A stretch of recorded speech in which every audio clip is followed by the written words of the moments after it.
yau da Allah kai da ka biyo hanyar nan ba abin da ya gani kan hanyar nan. Wallahi kuma ba. To kai da aka kace kun kai ta ga wani abu.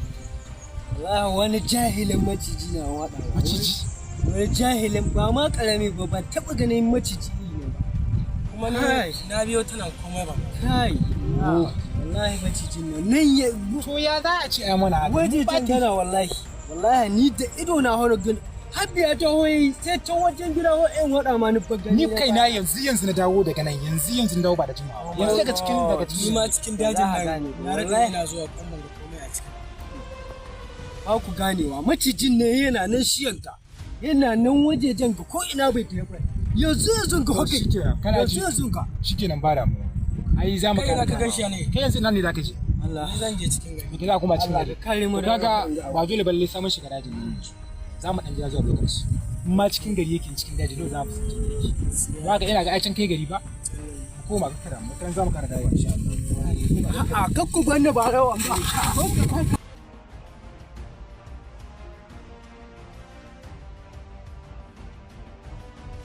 Kana jina gaskiya kusan maganar kaka take dole za ka ji saboda akwai matsayi mata cikin gidan kuma wallahi idan dai har suka sa dan bar za su tafi wani daga ciki wallahi su ci ba mu da haka take gaskiya ka gane kaka da mu wannan shirin matsayi mata sannan mu ne da su ka fuskanta kaka da mu kanta dole za ka gane ba maciji bane kawai sai ka fuskanta kaka da ya kamata za ka shirya ke